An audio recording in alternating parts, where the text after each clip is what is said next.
Welcome, Baruch atah Adonai Eloheinu melech haolam, asher kitshanu b'mitzvotav, v'tzivanu la'asok b'divrei Torah. Amen.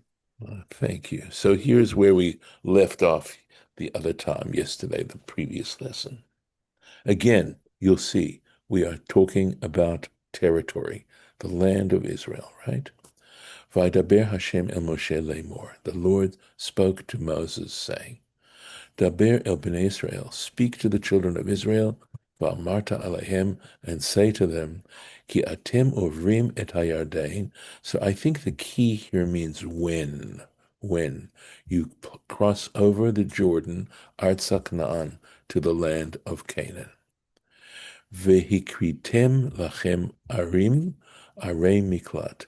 You shall provide, this is, to kara means to happen. Vehikri is a hifil form, which means you should make sure it happens, right? So you should provide for yourselves, and this is from Safaria's translation. I'm not certain as to who is the translator for Safaria. Might be an older translation, though. So you should provide for yourselves cities, arei miklat, cities of refuge, tien lachem, they should be for you. So you need to provide these cities of refuge for yourselves. In what sense are they cities of refuge? The nas shama rotzeach, that a murderer can flee there. Makeh nefesh bishgaga. What kind of murder are we talking about? One who smites a soul, who strikes a soul by mistake, unintentionally. Shgaga essentially means unintentionally. There was no intention to harm this person. Okay. That will be a city of refuge for them. Okay. Rashi, of course, is going to jump on this vehikritem, right? Ein hakriya ela lashon hazmana. He says this word kriya, kuf resh hey, the yud and the hey are grammatically often interchangeable in Hebrew, right? So the root is actually kara. So this kriya has the meaning of invitation or to prepare, to prepare. V'chein hu umer, and so it says in Genesis chapter 27, Ki tikre Hashem Elohecha lefanai. If the Lord your God appears, right, or again happens, uh, should again is invited perhaps, right, before me. But it has this idea of having something come into your line of existence, but in a polite way, that's the idea of hasmana. But hasmana can mean to prepare or to invite or something like that. Has both those meanings. Obviously, coming from a root zman, right? The root zman meaning to that has to do with time, right? But zimain, I believe, has again to do with the idea of preparation, something like that. And I hope I'm giving you correct information.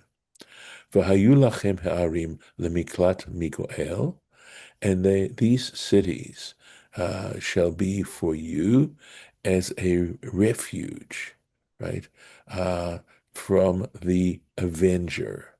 Right, Goel can mean redeemer, but here we're talking about, I think the term is Goel Hadam. In other words, the relative of the person who got killed, who might be moved to take revenge. But they should be a refuge for that. V'lo yamut harotzeach, because in this case, the one who's the rotzeach, the murderer, should not be put to death. So it's interesting that in Hebrew, Rotzeach essentially has to do with one who takes a life. Whereas generally, when we think about a murderer, at least this is my understanding of it, we think of someone who does it intentionally. But and we'd say manslayer instead of murderer. But in Hebrew, it's interesting that the same word applies. It just has to do with context as how you define this word. ad omdo lifnei ha'eda. But this is interesting, right? This also, you'll see how profound this is, because here, Rotzeach could include someone who, in fact, did it intentionally, right? Somebody who we'd call a murderer, until he stands before the community. And here, of course, we have to do with going to court, right? Lemishpat, for judgment. You have to investigate these particular situations to make sure as to what the fitting consequences are. So, in other words, what we're saying, right, to sort of summarize where things are at this point, somebody takes a life, right? We don't know whether they did it intentionally or they didn't, you know, and they go to the city of refuge. And at that point, then they're taken to trial. And it gets determined whether it was a case of manslaughter or, in fact, culpable homicide. Rashi? Mi goel. So it just says the Redeemer. Mi pnei goel hadam. So you see here, Rashi uses the term goel hadam, the blood avenger, shehu karov lenirtzach, because he is likely to be a relative of the murdered person, the person who was murdered. Ve'arim asher titenu, and as to those cities which you are going to appoint, right, set up, shesh are miklat, they should be 6 cities of refuge. Tien lachem, you should provide for yourselves. Rashi. Shesh are miklat, right? 6 cities of refuge. And this is taken from the tractate Makot Tet. So I think this has to do, this could be a Gemara page, although usually a Gemara page has a or B side to it. So it could be a chapter 9. I cannot be certain without checking it out. Magid, this tells you, she'af al pi she'evdil Moshe b'chayav, that despite the fact that Moses actually separated out, remember Havdalah, separate, distinguish, or something like that, but especially to separate, b'chayav, in his lifetime, shlosha arim, 3 cities, but Ever Hayaden, on the far side of the Jordan. The far side of the Jordan, that's a good question. Whether or not that is talking about the west side of the Jordan in this case, because Moses would have been on the east side of the Jordan.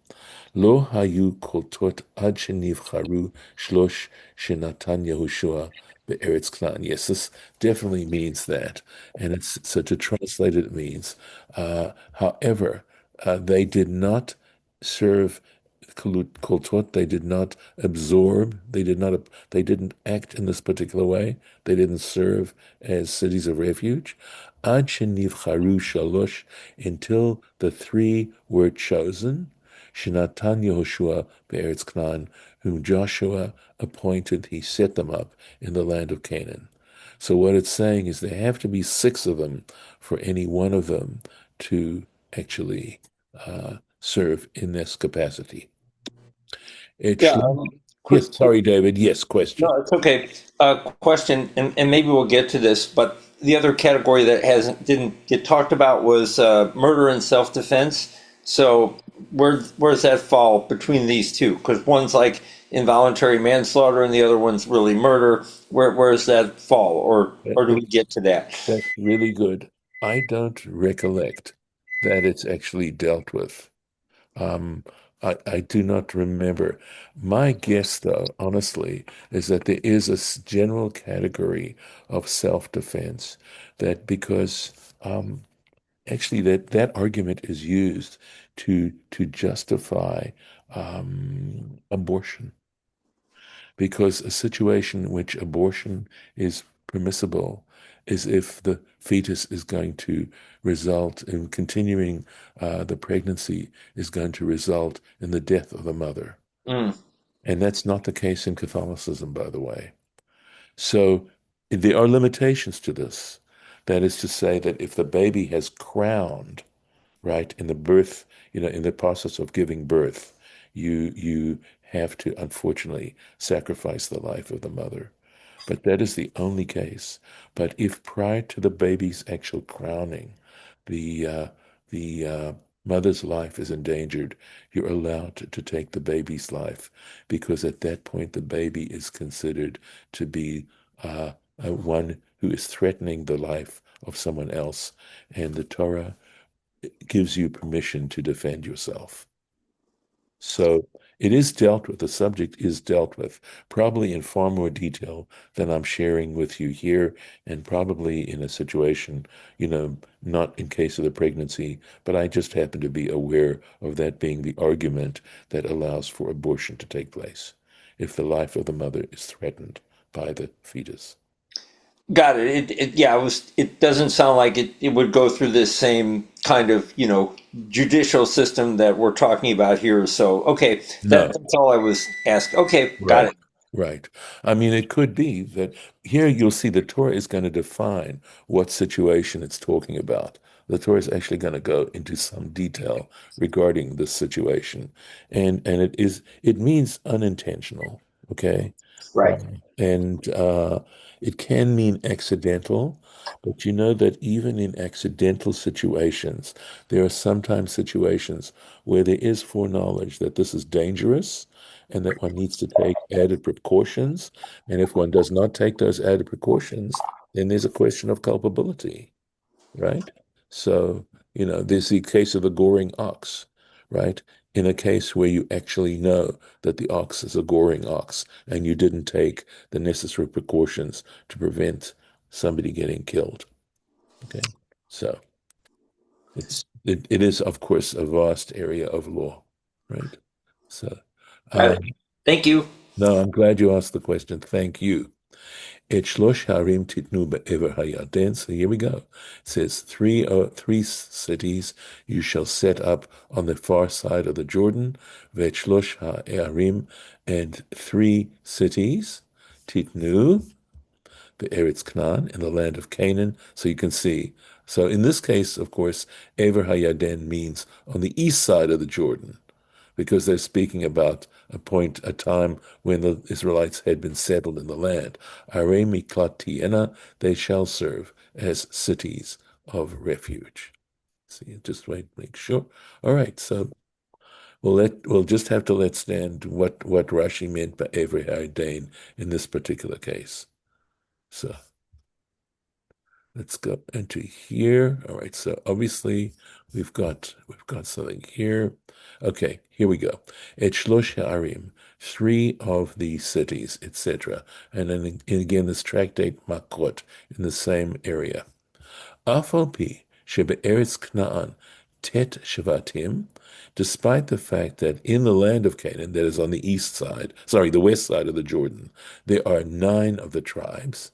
Vakan, and here, so here is referring to the east side of the Jordan. Einan elashnaim, there were only two v'chatzi I think chatzi v'chatzi. There were only two and a half tribes, right? Remember, two of the tribes were Reuben and Gad, and half the tribe of Manasseh. Okay.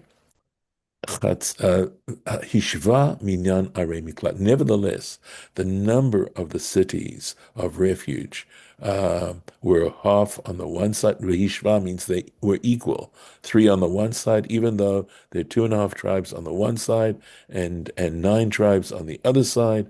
Nevertheless, there are three in each area, right? Okay, arei miklat shelahem, their cities of refuge. Why? Mishum, why? Devigilad nafshi rotzchim, because in the area of Gilad, and Gilad was on the east side, right? There were more murderers. There were more incidents of death going on there. Dichtiv, and how do we know this? It states in Hosea, the prophet Hosea, chapter 6, Gilad Kiryat Po'alei Avin. Gilad is a city of workers of iniquity.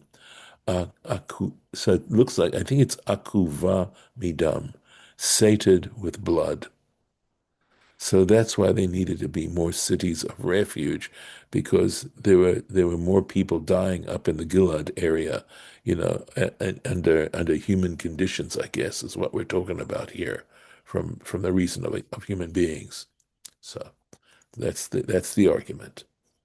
Livnei Israel v'lager latoshav b'tocham. It should be for not only the Israelites, but also to ger, of course, we could say we usually understand a ger, of course, as a proselyte, v'latoshav b'tocham, and one who dwells amongst them. Tiena shesh ha'arim ha'ela lemiklat. These 6 cities shall be as a refuge. Lanus shama, to flee to there. Kol makeh nefesh bishgaga.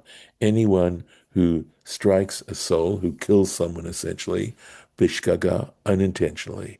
Okay. And now they go on to sort of define a little more clearly the rules of how intentional it happens to be. How do you distinguish between intentional culpability and non-culpability? So this is an interesting area, right, of halacha. But again, it's so tied to the land of Israel itself. And I'm thinking here that this listing of the specifics of who can take advantage of this, I believe it's basically saying anyone. They don't, the point being here, I think, is that they do not have to be of Israelite blood, nor necessarily of Israelite religion, I believe, is what it's saying, the point that it's making here. I'm sure that in the rabbinic material, this is clarified or discussed and maybe argued, I'm not sure. Anyway, going on. So now, im bichli barzel hikahu vayamot. If he struck him with an instrument of iron, vayomot rotzeh, vayamot, in such a case, this person should be put to death. Rotzeach hu, he is a murderer. Mot yumat harotzeach, the one who intentionally kills someone else shall certainly be put to death. So, I mean, this is, of course, a discussion that's held quite a lot. We, in general, do not like the idea of capital punishment, mainly because if, in fact, for some reason, and this has happened and been documented now many times, where the judgment was ill-advised and someone was put to death, you can't return the life. You can't do it. I will tell you that within Jewish law, there were all kinds of attempts to protect the idea of there being a misjudgment and someone being put to death when they were really innocent. It is discussed, the sensitivity is there, but nevertheless, there is a sense that as a principle, capital punishment is legitimate. So again, opens up a whole can of worms. So here, for imbichli barzel hikahu, if he hit him with a iron instrument, right? Ein ze medaber behorig b'shogeg, right? This is not talking. Rashi wants you to understand. This doesn't mean under all circumstances, right? Ein ze medaber. This isn't talking about someone behorig b'shogeg. Hasumuchlo. Now, so talking about someone who killed, someone who killed him unintentionally, right? Hasamuchlo, which is next to it, and I believe he's referring here that he's to the passage, right? So it's talking, he says, the Torah is going to go on to talk about the circumstances of an accidental or an unintentional. That's, I think, more accurate than accidental, unintentional. Ela bahoreg b'mesid, but someone who killed him intentionally. Uva lilamed, and what this verse is coming to indicate to us, to teach us, shehahoreg bechol davar, that someone who kills with anything, right, any instrument, tzarich sheyehe bo shiur kedei lahamit. That is to say, that there has to be enough, this thing has to be large enough so that we could say this particular instrument that this person used is capable of killing someone.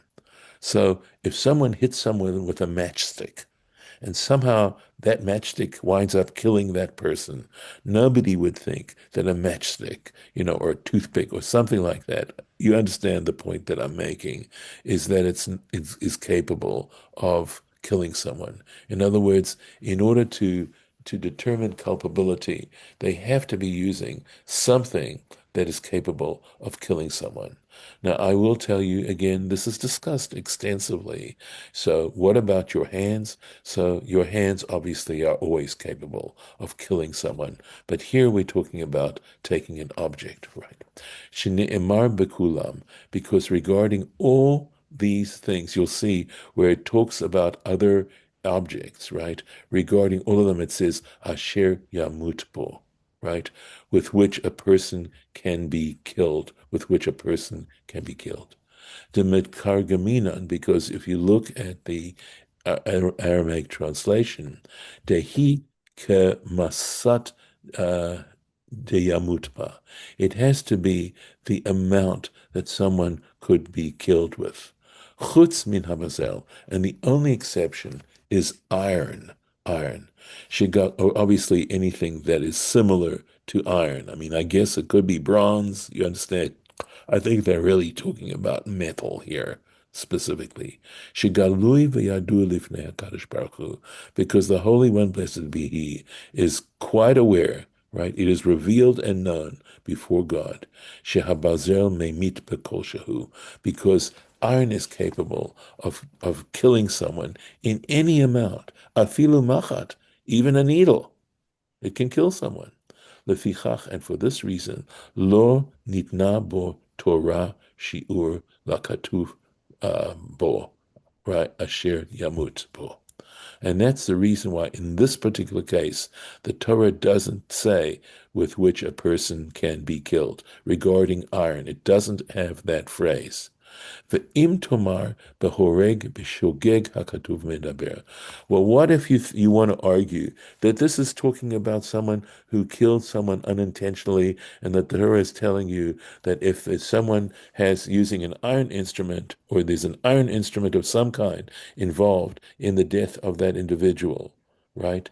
That even though that person, the person who killed him, the murderer, so to speak, right, did it unintentionally, had no intention to do it, that it's saying, yeah, but it was metal, so it doesn't matter. You don't want to argue that, right? Hare hu omer lamata. It's going to say on, if you keep on reading, right?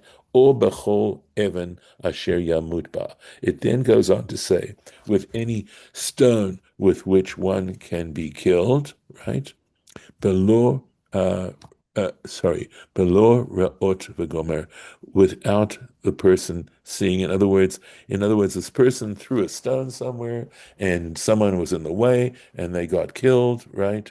And it was a stone, right? And we know people can get killed with stones, right?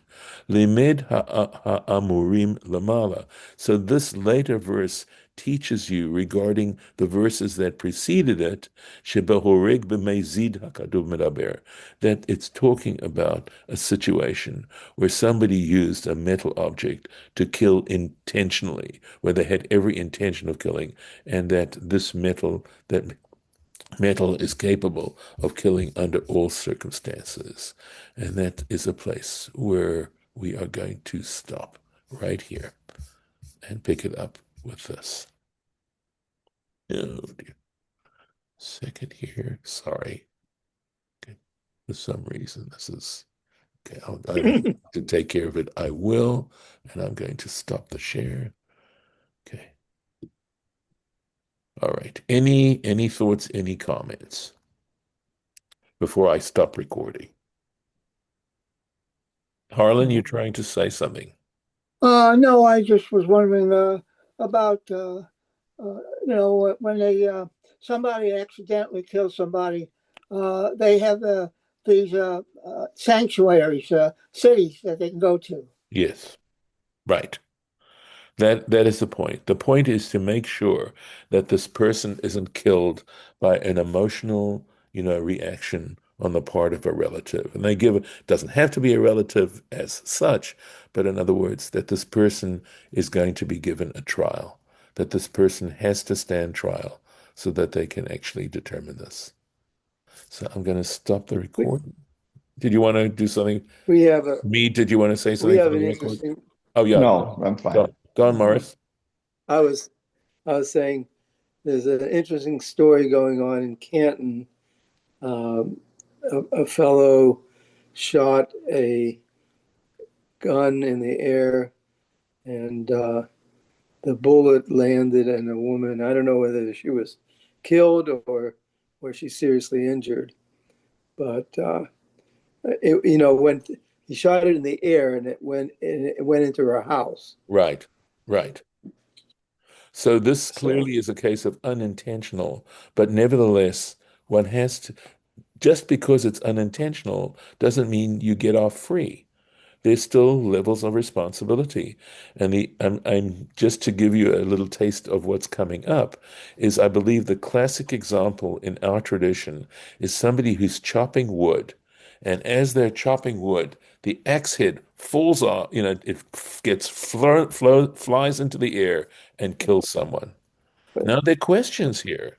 Okay. Did the person make sure there wasn't anybody around? Did the person make sure that the axe head was properly set up on the shaft of the axe so that it wouldn't come off? To what degree? So regardless, you have to determine level of responsibility, and negligence is not an excuse, right? We know that.